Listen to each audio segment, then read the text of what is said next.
કેમ છો વિદ્યાર્થી મિત્રો? બધા મજામાં? લાસ્ટ લેક્ચરની અંદર આપણે વિદ્યુત ક્ષેત્ર એટલે શું, વિદ્યુત ક્ષેત્રની તીવ્રતાનું સમીકરણ જોયું હતું. ત્યારબાદ આજે નવો ટોપિક આવશે જેનું નામ છે વિદ્યુત ભારના તંત્રને લીધે ઉદ્ભવતું વિદ્યુત ક્ષેત્ર અથવા તો સંપાતપણાનો સિદ્ધાંત. આપણે કુલમ્બના નિયમની મદદથી સંપાતપણાનો સિદ્ધાંત પણ જોયો તો એના જ જેવી બાબત પણ વાત કરવાની છે વિદ્યુત ક્ષેત્રની. ત્યાં આપણે વાત કરતા હતા વિદ્યુતીય બળની, અહીંયા આપણે વાત કરશું વિદ્યુત ક્ષેત્રની. ત્યારબાદ આપણે દાખલા જોશું. સૌથી પહેલા જૂના લેક્ચરમાં લાસ્ટ લેક્ચરની અંદર જે ભણ્યા હતા એ બાબતો થોડીક ક્વિક રિવિઝનમાં લઈએ. આપણે જો ધન વિદ્યુત ભારની વાત કરતા હોય તો ધન વિદ્યુત ભારને લીધે મળતું વિદ્યુત ક્ષેત્ર ત્રિજ્યાવર્તી બહાર નીકળતી દિશામાં હોય. ઋણ વિદ્યુત ભારની વાત કરીએ તો ઋણ વિદ્યુત ભાર દ્વારા મળતું વિદ્યુત ક્ષેત્ર એ ત્રિજ્યાવર્તી અંદર જતી દિશામાં હોય. એનો બેઝિક કન્સેપ્ટ શું થયો કે જો ધન વિદ્યુત ભાર લેવામાં આવે તો વિદ્યુત ક્ષેત્ર બહાર જાય અને જો ઋણ વિદ્યુત ભાર લેવામાં આવે તો વિદ્યુત ક્ષેત્ર અંદર આવતું હોવું જોઈએ. આ બેઝિક વાત હતી. સૂત્રની જો ચર્ચા કરીએ તો સૂત્ર પણ તમને યાદ હોવું જોઈએ બાળકો. સૂત્ર શું હતું તો કે વિદ્યુત ક્ષેત્રનું સૂત્ર મૂલ્યના સંદર્ભમાં kq/r². જો સદિશના સંદર્ભમાં મારે કહેવું હોય તો સદિશના સંદર્ભમાં યાદ રાખવાનું E સદિશ બરાબર kq/r³ એટલે કે r ની 3 ઘાત ઇન્ટુ r સદિશ. આ સમીકરણ સદિશ સ્વરૂપે થાય. મૂલ્ય હોય તો છેદમાં r² આવે, જો સદિશ હોય તો છેદમાં r નો ઘન આવે અને ઇન્ટુ r સદિશ આવે. યાદ રાખવાનું. આના પરથી આપણે શરૂઆત કરીએ કે વિદ્યુત ભારનું મારે કોઈ એક તંત્ર લેવાનું છે, ત્યારબાદ કોઈ એક બિંદુએ વિદ્યુત ક્ષેત્ર શોધવાનું છે. તો વિદ્યુત ભારનું તંત્ર બનાવવા માટે આપણે યાદચ્છિક અમુક વિદ્યુત ભાર ધાર લઈએ.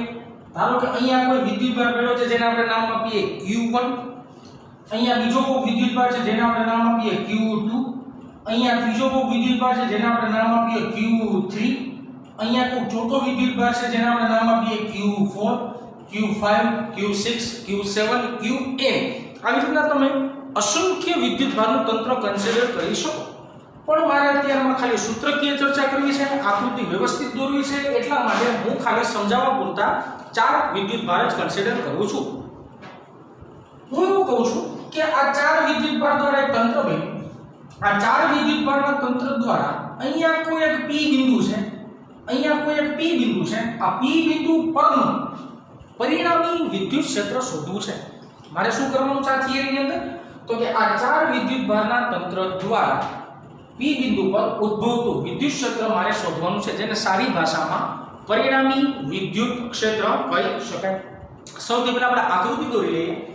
આકૃતિ વિચારીએ સિમ્પલ કે Q1 અને P નો સ્થાન સદિશ આ કહેવાય, Q2 અને P નો સ્થાન સદિશ આ કહેવાય. સ્થાન સદિશ કહી શકાય અથવા તો તે બે વચ્ચેનું અંતર પણ કહી શકાય.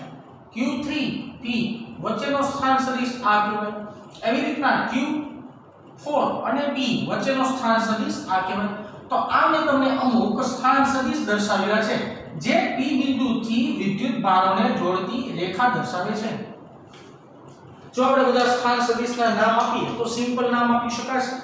હાલ અહીંયા સૌથી પહેલા નામ આપીએ Q1 અને P વચ્ચેના ડિસ્ટન્સને આપણે કહીએ R1P સદિશ સ્વરૂપે. Q2 અને P વચ્ચેના સ્થાન સદિશને કહીશું R2P સદિશ સ્વરૂપે. Q3 અને P વચ્ચેના સ્થાન સદિશને નામ આપશું R3P સદિશ સ્વરૂપે. Q4 અને P વચ્ચેના સ્થાન સદિશને આપણે નામ આપશું Q4P ઉપર સદિશની નિશાની કરશું. સૌથી પહેલા આ ચારેય વિદ્યુત ભાર દ્વારા P બિંદુ પર ઉદ્ભવતું વિદ્યુત ક્ષેત્ર કઈ દિશામાં હશે સમજવાનો આપણે પ્રયત્ન કરીએ. સિમ્પલ, બહુ સિમ્પલ જશું કે કઈ દિશામાં વિદ્યુત ક્ષેત્ર છે. હવે મને સમજાવો, આ ચારે ચાર જે મેં વિદ્યુત ભાર લીધા છે એ મેં તમને કીધું છે પ્લસ છે કે માઈનસ છે? તો કે ના, હજી કઈ ચોખવટ નથી. હવે હું તમને ચોખવટ કરું છું કે Q1, Q2, Q3 અને Q4 આ ચારે ચાર વિદ્યુત ભાર આપણે ધન વીજભાર ધરાવે છે તેવું કહીએ. જો તમે 4 વિદ્યુત ભાર પ્લસ કહેતા હોય તો તેના દ્વારા મળતું વિદ્યુત ક્ષેત્ર હંમેશા બહાર નીકળતી જ દિશામાં મળશે. તો આપણે સમજી શકશું કે Q1 દ્વારા P બિંદુએ મળતું વિદ્યુત ક્ષેત્ર આ દિશામાં, જેને આપણે નામ આપશું E1 સદિશ. Q2 દ્વારા P બિંદુએ ઉદ્ભવતું વિદ્યુત ક્ષેત્ર આ દિશામાં, જેને આપણે નામ આપશું E2 સદિશ Q3 દ્વારા P બિંદુએ ઉદ્ભવતું વિદ્યુત ક્ષેત્ર આ દિશામાં જેને આપણે નામ આપશું E3 સદિશ Q4 વિદ્યુતભાર દ્વારા P બિંદુએ ઉદ્ભવતું વિદ્યુત ક્ષેત્ર આ દિશામાં જેને આપણે નામ આપશું E4 સદિશ। તો આ ચારે ચાર વિદ્યુતભારોને લીધે P બિંદુએ ઉદ્ભવતું વિદ્યુત ક્ષેત્રની દિશા મારે તમને એવી વાત કરવી છે કે સૌથી પહેલા મારે શોધવાનું શું તો કે P પાસે કેટલું વિદ્યુત ક્ષેત્ર પેદા થાય છે। આના દ્વારા કંઈક અહીંયા ઉત્પન્ન થાય, આના દ્વારા કંઈક અહીંયા ઉત્પન્ન થાય, આના દ્વારા કંઈક અહીંયા, આના દ્વારા કંઈક અહીંયા, તો P બિંદુએ બધા વિદ્યુત ક્ષેત્રનો શું કરવું પડે બાળકો? સરવાળો કરવો પડે। એની પહેલા આપણે બધાના સૂત્ર વિચારી લઈએ। ચાલો બધાના સૂત્ર જોઈએ। આપણે આવી રીતે લખીએ કે Q1 વિદ્યુત ભારને લીધે P પાસે ઉત્પન્ન થતું ક્ષેત્ર અથવા તો P પાસે વિદ્યુત ક્ષેત્ર Q1 વિદ્યુત ભારને લીધે P પાસે કેટલું ક્ષેત્ર ઉત્પન્ન થાય છે તેનું સમીકરણ મેળવીએ। ચાલો Q1 ને લીધે થાય છે તો આપણે નામ આપીએ E1 સદિશ ઇઝ ઇક્વલ ટુ સમીકરણ શું છે કે વિદ્યુત ભાર છે Q1 ના છેદમાં તે બે વચ્ચેનું અંતર 1p નો ઘન ઇન્ટુ R1p ઇન્ટુ R1p અને અંશમાં સદિશ નિશાની। અહીંયા મેં ડાયરેક્ટ થોડું ફોર્મેશન આપ્યું છે। ડાયરેક્ટ ફોર્મેશન શું આપ્યું છે થોડું યાદ દેવાય દો।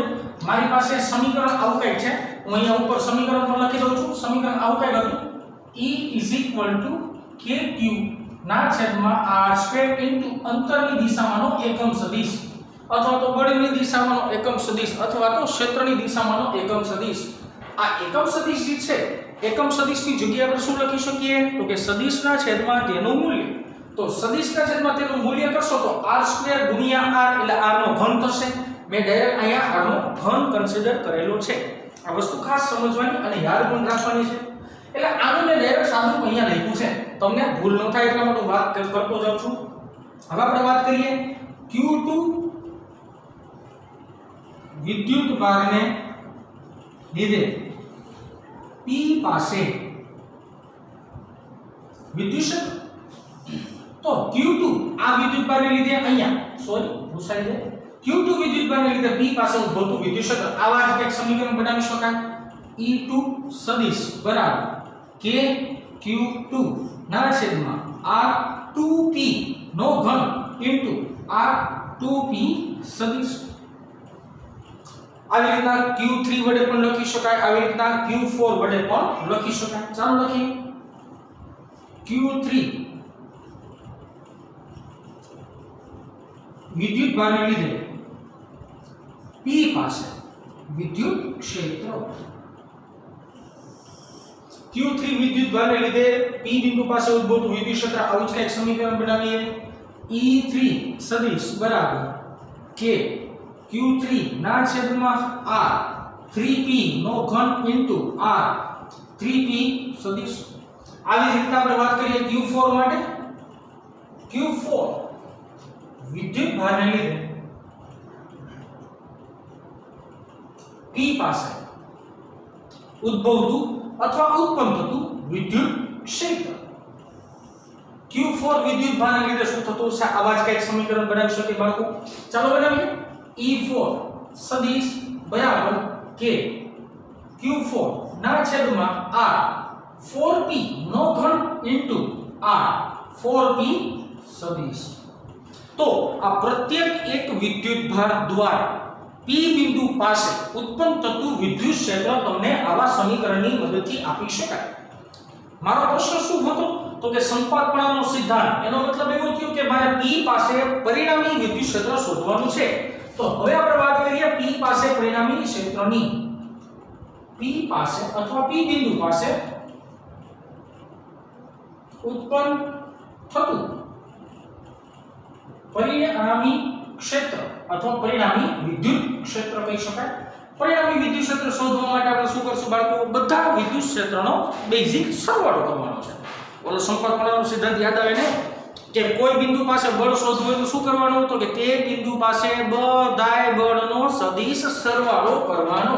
તો અહીંયા પણ સિમ્પલ સદિશ સરવાળો ધારો કે P પાસે ઉત્પન્ન થતું ક્ષેત્રને આપણે નામ આપીએ E નામ આપી દઈએ તો E શું લખી શકાશે E1 સદિશ વત્તા E2 સદિશ વત્તા E3 સદિશ વત્તા E4 સદિશ આવું કંઈક નામ આપી શકાશે બધાની કિંમત મારી પાસે ઓલરેડી છે તો હું E1 E2 E3 અને E4 ની કિંમત આ સમીકરણની અંદર સિમ્પલ મૂકી દઈશ ચાલો મૂકીએ સાહેબ E સદિશ બરાબર E1 એટલે શું લખી શકાય k q1 ના છેદમાં r1p નો ઘન r1p લખીએ k q1 ના છેદમાં r1p નો ઘન r1p વચ્ચે સરવાળાની નિશાની ચાલો E2 બરાબર k q2 ના છેદમાં r2p નો ઘન r2p સદિશ વચ્ચે સરવાળાની નિશાની E3 બરાબર k q3 ના છેદમાં r3p નો ઘન r3p સદિશ આવી રીતના ચોથા માટે પણ લખી નાખીએ અહીંયા નીચે લખું છું થોડું ધ્યાન રાખજો ઓકે k q4 ના છેદમાં r4p નો ઘન r4p નો સદિશ જો બધા સમીકરણ ધ્યાનપૂર્વક જોવામાં આવે તો બધા સમીકરણમાંથી k એક કોમન કાઢી શકાશે ચાલો બધામાંથી આપણે k કોમન કાઢીએ એટલે આપણે આનું ફાઇનલ ઇક્વેશન મળી જશે E સદિશ બરાબર બધામાંથી k કોમન ચાલો બ્રેકેટની અંદર બીજા બધા પદોનો સરવાળો ચાલો કરીએ q1 ના છેદમાં r1p નો ઘન r1p સદિશ વત્તા q2 ના છેદમાં r2p નો ઘન r2p સદિશ વત્તા q3 ના છેદમાં r3p નો ઘન r3p સદિશ વત્તા q4 ના છેદમાં r4p નો ઘન r4p સદિશ તો આ બધા વિદ્યુત ભારોને લીધે p બિંદુ પાસે મળતું પરિણામી વિદ્યુત ક્ષેત્ર આ સમીકરણ પરથી આપી શકાય તો આ મારું ફાઇનલ ઇક્વેશન થયું કે જો ચાર વિદ્યુત ભાર હોય અને કોઈ એક બિંદુએ મારે પરિણામી વિદ્યુત ક્ષેત્ર શોધવું હોય તો આવું સમીકરણ વાપરી શકાય આ સમીકરણને વાપરવા માટે આપણે વસ્તુ યાદ રાખી કે જે ચાર વિદ્યુત ભાર છે ધારો કે આવી રીતના કોઈ વિદ્યુત ભારનું મોટું તંત્ર હોય તો મોટું તંત્ર મીન્સ કે n વિદ્યુત ભારનું તંત્ર લેવામાં આવે તો શું થશે ચાલો આપણે એના વિશે પણ ચર્ચા કરી લઈએ શું થશે n વિદ્યુત ભારોના તંત્રને લીધે ઉત્પન્ન થતું વિદ્યુત ક્ષેત્ર ધારો કે મારી પાસે કોઈ n વિદ્યુત ભારોના તંત્ર છે એટલે કે અસંખ્ય વિદ્યુત ભારો અવકાશમાં પાથરેલા છે તો અસંખ્ય વિદ્યુત ભારને લીધે કોઈ બિંદુએ મારે પરિણામી વિદ્યુત ક્ષેત્ર શોધવું હોય તો શું કરી શકીશ કાઈ સિમ્પલ આવા સમીકરણથી આપણે કેલ્ક્યુલેશન શરૂ કરીએ ચાલો E પરિણામી વિદ્યુત ક્ષેત્રને આપણે E સદિશ વડે દર્શાવીએ તો E સદિશ બરાબર E1 સદિશ વત્તા E2 સદિશ વત્તા En સદિશ n સદિશોનો શું કરવો પડે મારે સિમ્પલ સરવાળો કરવો પડે ચાલો E E2 E3 En એવી રીતના બધા એમ શું મૂકશું આપણે કિંમત મૂકી દઈએ ચાલો મૂકી દઈએ E સદિશ બરાબર ચાલો પહેલાનું સમીકરણ k q1 ના છેદમાં r1p નો ઘન r1p સદિશ વત્તા k q2 ના છેદમાં r2p નો ઘન r2p સદિશ પ્લસ આવી રીતના ક્યાં સુધી લેવાનું છે આપણે અનંત સુધી કરવાનું છે ઓકે ચાલો અનંત માટે બનાવીએ k qn ના છેદમાં rnp નો ઘન rnp સદિશ હવે આ તમારે ગાણિતિક ફોર્મેશનમાં લખવું હોય તો સિમ્પલ વચ્ચે સરવાળાની નિશાની છે તો બધાને સિગ્માના ફોર્મેશનમાં લઈ શકાય ચાલો બનાવીએ સિગ્માના ફોર્મેશનમાં એટલે અહીંયા મારી પાસે ફાઇનલ ઇક્વેશન આવી જશે ચાલો આની પરથી જોઈએ સૌથી પહેલા E સદિશ બધા સમીકરણમાંથી કોમન શું આવશે અહીંયા જેમ સમજાવ્યું એ પ્રમાણે k કોમન આવશે બધા સમીકરણમાં વચ્ચે સરવાળો છે તમે જોઈ શકો છો તો હું એના માટે ડાયરેક્ટ શું લઈ લઉં છું સિગ્મા લઈ લઉં છું ચાલો સિગ્મા લઈ લીધું સિગ્મા હવે કાઉન્સની અંદર શું છે q અહીંયા q i કહીએ જે i is equal to 1 to n સુધી અહીંયા જો 1 2 3 4 5 6 7 એવી રીતના ક્યાં સુધી આવશે n સુધી એના છેદમાં છે r એવી રીતના i p નો ઘન i એટલે પાછું 1 2 3 થી n સુધી છે ઇન્ટુ r i p સદિશ મેળવો એનો મતલબ એવો થયો i બરાબર ને 1 to n સુધી સંખ્યા લીધી છે તો આવી રીતના તમે સિમ્પલ એનું બેઝિક સમીકરણ પણ બનાવી શકો જે આપણે યાદ રાખી શકાય તો લાસ્ટમાં જે તમને સમીકરણ મળ્યું એ સમીકરણ આપણા માટે ખૂબ જ અગત્યનું અને મોસ્ટ ટાઈમલી છે દાખલાની અંદર આપણે આવા બેઝિક સમીકરણોનો સિમ્પલ ઉપયોગ કરશું સંપાતપણાના સિદ્ધાંત જોયા બાદ હવે આપણે આપણી ટેક્સ્ટ બુકના સ્વાધ્યાયના અને ઉદાહરણના ઘણા બધા મહત્વપૂર્ણ દાખલા ભણશું વિદ્યુત ભારોના તંત્રને લીધે સંપાતપણાનો સિદ્ધાંત ભણ્યા બાદ આપણે શરૂઆત કરવાની છે દાખલાની સૌથી પહેલા આપણે ભણશું સ્વાધ્યાયનો દાખલા નંબર 8 જે વિદ્યુત ક્ષેત્ર પર થોડો આધારિત છે બહુ ઈઝી દાખલો છે જરા પણ અઘરો નથી સમજીએ શું કહેવા માંગે છે બે બિંદુવત વિદ્યુત ભારો QA બરાબર 3 માઇક્રોકુલમ માઇક્રો છે ભૂલશું નહીં QB બરાબર -3 માઇક્રોકુલમ -3 અને માઇક્રોકુલમ છે એકબીજાથી શૂન્ય અવકાશમાં 20 સેન્ટીમીટર દૂર મૂકવામાં આવેલા છે એકબીજાથી 20 સેન્ટીમીટર દૂર છે આકૃતિમાં દર્શાવીએ ધારો કે A બિંદુ પર QA બરાબર 3 માઇક્રોકુલમ્બ વિદ્યુતભાર રાખેલો છે ધારો કે QB પર -3 માઇક્રોકુલમ્બ વિદ્યુતભાર રાખેલો છે આ એકબીજાથી ધારો કે 20 સેન્ટીમીટર અને SI એકમ પદ્ધતિમાં ફેરવવો પડશે પણ છતાં આપણે અત્યારમાં 20 સેન્ટીમીટર લખીએ છીએ 20 સેન્ટીમીટર દૂર રહેલા છે પ્રશ્નની પહેલી લીટીમાં આકૃતિમાં તમને આખી દર્શાવી દીધી પ્રશ્ન આગળ વાંચી પ્રશ્નની અંદર પેટા પ્રશ્ન છે બે વિદ્યુતભારને જોડતી રેખાના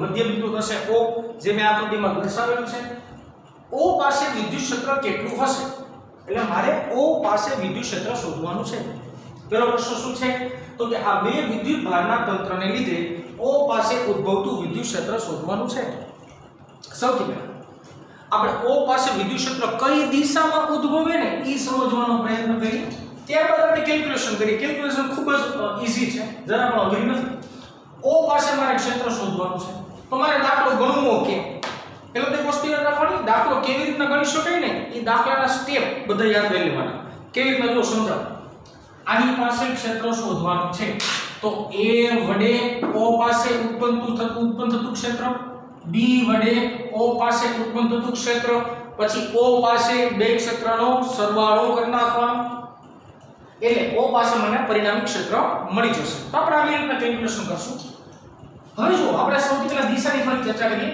A પરનો જે વિદ્યુતભાર છે પ્લસ છે તો પ્લસ વિદ્યુતભારને લીધે O પાસે મળતું વિદ્યુત ક્ષેત્ર કઈ દિશામાં બાળકો આ દિશામાં બહાર નીકળતી દિશામાં યાદ હશે આ વિદ્યુત ક્ષેત્રને આપણે નામ આપી દઈએ EA સદિશ B પર -3 માઇક્રોકુલમ છે તો B વડે O પર લાગતું વિદ્યુત ક્ષેત્ર કઈ દિશામાં હોય તો કે સાહેબ માઈનસ હોય તો અંદર તરફ જતી દિશામાં હોય તો O પાસે B વડે ઉત્પન્ન થતું વિદ્યુત ક્ષેત્ર આ જ દિશામાં એટલે કે EB સદિશ જો બાળકો O પાસે ઉત્પન્ન થતું ક્ષેત્ર એક જ દિશામાં છે એક જ દિશામાં એટલે કે O થી B ની દિશામાં આ દિશામાં છે એનો મતલબ શું કરી શકાય તો કે બે એક જ દિશામાં હોય તો બે વિદ્યુત ક્ષેત્રનો સિમ્પલ સરવાળો કરી નાખશું ધારો કે પ્રશ્ન એવી રીતના બદલી જાય કે ધારો કે હું તમને કહું કે અહીંયા માઈનસ હોય અને અહીંયા માઈનસ હોય તો વિદ્યુત ક્ષેત્ર કઈ દિશામાં આવે વિચારજો તમે જ ધારો કે કોઈ એક સદિશ આમ આવે બીજો કોઈ સદિશ આમ આવે એક સદિશ આમ બીજો કોઈ સદિશ આમ બે પરસ્પર વિરુદ્ધ દિશામાં હોય તો મોટામાંથી નાનાને બાદ કરવો પડે અને જો બે એક જ દિશામાં હોય તો બેનો સરવાળો એક આમ બે એકબીજાથી વિરુદ્ધ દિશામાં તો મોટા સદિશમાંથી નાનો સદિશ બાદ કરી નાખવાનો એટલે O પાસે તમને પરિણામી મળી જાય પણ આ દાખલાની અંદર આપેલી માહિતી પરથી વિદ્યુત ક્ષેત્ર બંને એક જ દિશામાં હોવાથી મારે સિમ્પલ સરવાળો કરવાનો છે સૌથી પહેલા દાખલાની શરૂઆત કરીએ કે QA વિદ્યુતભાર ને લીધે O પાસે ઉત્પન્ન થતું વિદ્યુત ક્ષેત્ર QA વિદ્યુતભારને લીધે O પાસે કેટલું ક્ષેત્ર બનતું હશે? ચાલો જોઈએ આપણે સમીકરણ તો છે જ મારી પાસે. હાલો એના દ્વારા ઉત્પન્ન થતું વિદ્યુત ક્ષેત્ર EA બાળકો મૂલ્યના સ્વરૂપમાં લઉં છું. મૂલ્યના સ્વરૂપમાં લેતા હો તો સદિશને ભૂલી જવાનો, એકમ સદિશને કાઢી નાખવાનો. તો સૂત્ર શું થાય યાદ કરો જી, E is equal to KQ by R square. Simple સૂત્ર બનશે. ચાલો મૂકીએ KQ એ ના છેદમાં તે બે વચ્ચેનું અંતર, તે બે વચ્ચેનું અંતર આપણે R ધારી લઈએ તો એનું શું કહેવાય? R સ્ક્વેર કહેવાય. હવે જો આકૃતિની ભૂમિતિ પરથી તમે સિમ્પલ જોઈ શકશો કે અહીંથી આટલું અંતર આપણે 10 સેન્ટીમીટર લઈ શકીએ, જેને આપણે R કહી દઈએ, અને અહીંથી આટલું અંતર એટલું જ, એટલે કે R બરાબર 10 સેન્ટીમીટર જ થતું હશે. આખું અંતર 20 છે તો અડધું અંતર કેટલું કરી શકાય? 10. આગળ R લખું, પાછળ R લખું, વ્યવસ્થિત લખી દો. ચાલો અહીંયા R અંતર થઈ ગયું, બે 10-10 સેન્ટીમીટર અંતર મળતું હશે. કિંમત મૂકીએ, સિમ્પલ છે બહુ. મૂકીએ કિંમત EA બરાબર K એટલે 9 ગુણ્યા 10 ની 9 ઘાત. યાદ હોવો જોઈએ, આ આંકડો ભૂલાવો જોઈએ નહીં. QA એટલે તો કે તમને રકમમાં કીધું હોય 3 માઇક્રો બોલો, પણ 3 માઇક્રો એટલે તો 10 ની -6 ઘાત ના છેદમાં R સ્ક્વેર. R એટલે 10 ગુણ્યા 10 ની -2 ઘાત નો વર્ગ. કારણ કે સેન્ટીમીટર છે, સેન્ટીમીટર તો મારે કેમાં કન્વર્ટ કરવું પડે? મીટરમાં કન્વર્ટ કરવું પડે.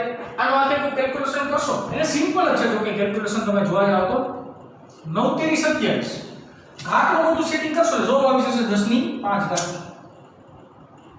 ન્યૂટન પર કુલમ. વિદ્યુત ક્ષેત્રનો એકમ છે ન્યૂટનના છેદમાં કુલમ. તો આ A દ્વારા ઉત્પન્ન થતું તમને વિદ્યુત ક્ષેત્ર મળ્યું. આવી નવી રીતનું કેલ્ક્યુલેશન શું કરીશ? B ઉપર ઉત્પન્ન થતું અથવા તો લખાય QB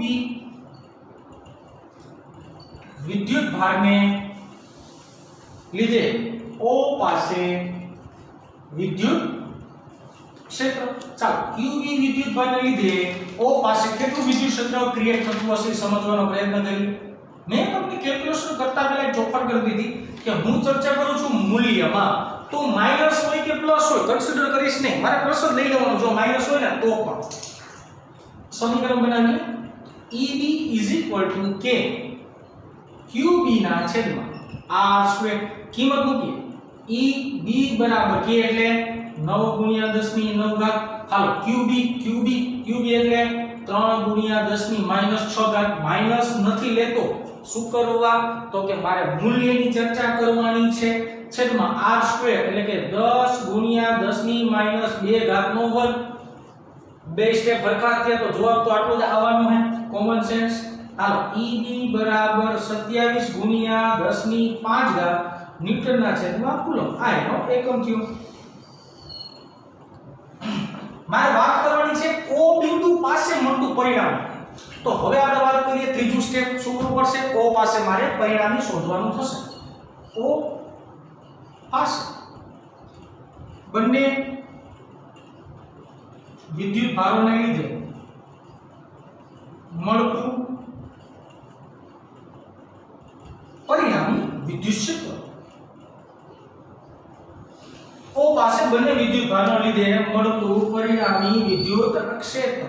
બેનો સરવાળો કરશું. બેનો સરવાળો શું કરવા કરવાનો એ પણ યાદ રાખશું આપણે, કારણ કે બંને વિદ્યુત ક્ષેત્રની દિશા એક જ છે. જો વિરુદ્ધ હોત તો મોટામાંથી નાનું બાદ કરવાનું.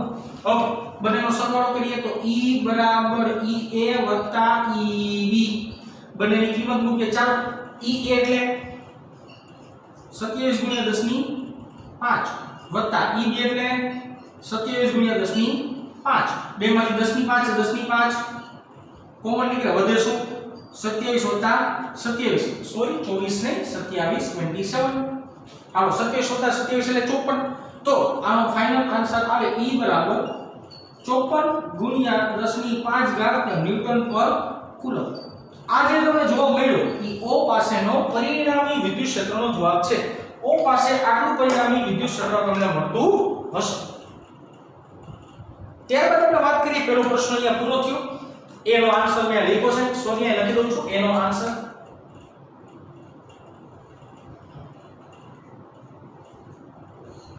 આ એક ક્વેશ્ચનનો આન્સર થયો. હવે આપણે બીજો પ્રશ્ન છે તો બીજા પ્રશ્નની અંદર પહેલા પ્રશ્નો વાંચીએ અને પછી તેનો જવાબ મેળવવાનો આપણે પ્રયત્ન કરીએ. શું કહે છે પ્રશ્ન? જો 1.5 ગુણ્યા 10 ની માઈનસ 9 કુલમ, સાંભળજો, નવું વિદ્યુત ભારનું મૂલ્ય આવ્યું. જો 1.5 ગુણ્યા 10 ની માઈનસ 9 કુલમ માન ધરાવતો એક ઋણ પરીક્ષણ વિદ્યુત ભાર, એક ઋણ એટલે આ જે મૂલ્ય છે આનું મૂલ્ય કેવું લેવાનું? આપણે નેગેટિવ ઋણ લેવાનું. પરીક્ષણ વિદ્યુત ભાર આ બિંદુ એ મૂકવામાં આવે, આ બિંદુ એટલે કયું? તો કે O બિંદુએ મૂકવામાં આવે તો તેના પર લાગતું બળ શોધો. હવે મારે નવો પ્રશ્ન શોધવાનો છે. શું શોધવાનો છે? બળ. સૌથી પહેલા ડેટા તમને યાદ રખાવી દઉં. 1.5 ગુણ્યા 10 ની માઈનસ 9 ઘાત કુલમ. આ જે વિદ્યુત ભાર છે તે ઋણ છે, ભૂલશું નહીં. ઋણ વિદ્યુત ભારને લીધે ઉદ્ભવતું બળ શોધવાનું છે. આ મારો સેકન્ડ ક્વેશ્ચન છે. ચાલો આના જવાબની વાત કરીએ. બહુ સહેલો છે. આન્સર બી અહીં લખી દઉં છું. ચાલો બી નો આન્સર મળે. બહુ સિમ્પલ. સૌથી પહેલા આકૃતિ થોડી છે ને નાનકડી એવી ઝડપથી દોરી નાખું છું. અહીંયા ધ્યાન આપજો. અહીં એ વિદ્યુત ભાર હતો, અહીંયા કોઈ એક બીજો બી વિદ્યુત ભાર હતો, આની પર હું ક્યુ એ વિદ્યુત ભાર મૂકતો હતો જેનું મૂલ્ય 3 માઇક્રોકુલમ છે. અહીંયા હું ક્યુ બી વિદ્યુત ભાર મૂકતો હતો જેનું મૂલ્ય -3 માઇક્રોકુલમ છે. અહીંયા છે O બિંદુ. હાલો O પાસે હવે મારે શું મૂકવાનું છે? તો હવે મારે મૂકવાનું છે માઈનસ, અને આપણે નામ આપી દે આપવું Q0 કહી દે. ધારો ચાલો ને Q0 -1.5 ગુણ્યા 10 ની માઈનસ 9 ઘાત કુલમ જેટલો વિદ્યુત ભાર મારે મૂકવાનો છે. આ વિદ્યુત ભાર પર આ બંને વિદ્યુત ક્ષેત્રને લીધે લાગતું બળ. પરિણામી વિદ્યુત ક્ષેત્ર કઈ દિશામાં મળતું હતું બાળકો? યાદ કરવાનું ગયું મને. તો કે પરિણામી વિદ્યુત ક્ષેત્ર સાહેબ આ દિશામાં હશે, કારણ કે બે વિદ્યુત ક્ષેત્ર EA અને EB એક જ દિશામાં હતા. તો પરિણામી વિદ્યુત ક્ષેત્ર O થી B દિશામાં થયું. અહીં લખી દઉં છું. જો મારે દિશા મને પૂછી હોય તો દિશાનો જવાબ આવે O થી B તરફનું વિદ્યુત ક્ષેત્ર ક્રિએટ થતું હોત. મારે શોધવાનું છે બળ. અહીં છે ને બેટા એક નાનકડું કન્ફ્યુઝન થશે. એ ન થાય એના માટે આપણે નિરાંતથી વાત સમજશું. વિદ્યુત ક્ષેત્ર છે O થી B, વિદ્યુત ભાર છે ઋણ. તો ઋણ વિદ્યુત ભાર પર લાગતું વિદ્યુત ક્ષેત્ર કઈ દિશામાં? અથવા તો એમ બોલી શકાય ઋણ વિદ્યુત ભાર પર વિદ્યુત ક્ષેત્રને લીધે લાગતું બળ કઈ દિશામાં? હજી એક વાર રિપીટ કરું. ઋણ વિદ્યુત ભાર પર આ વિદ્યુત ક્ષેત્રને લીધે લાગતું બળ કઈ દિશામાં? તો કે ઋણ વિદ્યુત ભાર બને તો વિદ્યુત ક્ષેત્રની વિરુદ્ધ દિશામાં બળ લાગે. વિદ્યુત ક્ષેત્ર જો આમ હોય ને તો બળ કેમ લાગશે? આમ લાગશે. એનો મતલબ એવો બળનો જવાબ કઈ દિશામાં આવશે? O એ દિશામાં જવાબ આવશે. મારી પાસે સિમ્પલ એક ઇક્વેશન છે, જે ઇક્વેશન તમે ઓલરેડી ભણીને આવ્યા છો. મારી પાસે સમીકરણ છે O પર લાગતું બળ, અથવા તો અહીં વિદ્યુત ભાર મૂક્યો છે તો આપણે લખશું આપણે Q0 પર લાગતું બળ. મારી બળનું સૂત્ર છે F સદિશ બરાબર Q0 * E સદિશ. યાદ કરવાનું. મેં લાસ્ટ લેક્ચરમાં કીધું હતું કે તમારે બળના છેદમાં પરીક્ષણ વિદ્યુત ભાર કરી નાખો તો વિદ્યુત ક્ષેત્ર મળે. બળના છેદમાં પરીક્ષણ વિદ્યુત ભાર તો વિદ્યુત ક્ષેત્ર મળે. એમાંથી મેં F ના સૂત્રનો કરતા બને કિંમત મૂકી. F મારે મૂલ્યના સંદર્ભમાં લેવાનું છે તો માઈનસ ને તો પિક્ચરમાંથી કાઢી નાખીશ. ચાલો 1.5 ગુણ્યા 10 ની માઈનસ 9 વિદ્યુત ક્ષેત્ર પરિણામી કેટલું મળે છે તમને? 54 ગુણ્યા 10 ની 5 ઘાત. આ બેનો તમે કેલ્ક્યુલેશન કરશો, ગુણાકાર કરશો, જવાબ આવશે લગભગ 8 ગુણ્યા 10 ની માઈનસ 3 ઘાત ન્યૂટન. આ મને મેળવ્યું સાહેબ Q0 પર બળનું મૂલ્ય. અને જો મને કોઈ દિશા પૂછી હોય તો દિશાનો જવાબ એ કહી શકો. દિશા તમને મળશે O થી A તરફની. દિશામાં કન્ફ્યુઝન ન થાય એટલા માટે આ વાત એકવાર રિપીટ કરું અને અહીંયા આપણે દાખલો પૂરો કરીએ. ઝડપથી થોડી વાત કરશું. O પાસે પરિણામી વિદ્યુત ક્ષેત્ર કઈ દિશામાં છે? તો કે સાહેબ પરિણામી વિદ્યુત ક્ષેત્ર આ દિશામાં છે, જે તમે હમણાં આ ભાગ ઉપરથી મને સમજાવ્યું. હવે જો વિદ્યુત ક્ષેત્ર આમ છે, વિદ્યુત ભાર અહીંયા જે મૂકવામાં આવ્યું છે ને વિદ્યુત ભાર ઋણ છે, તો ઋણ વિદ્યુત ભાર પર લાગતું બળ કઈ દિશામાં હોય? કોઈ વિદ્યુત ક્ષેત્ર હોય એમાં ઋણ વિદ્યુત ભાર મૂકો તો બળ કઈ દિશામાં લાગે? વિદ્યુત ક્ષેત્રની વિરુદ્ધ દિશામાં લાગે. એટલા માટે બળની દિશા કઈ મળશે બાળકો? આ બાજુની મળશે. ઓકે.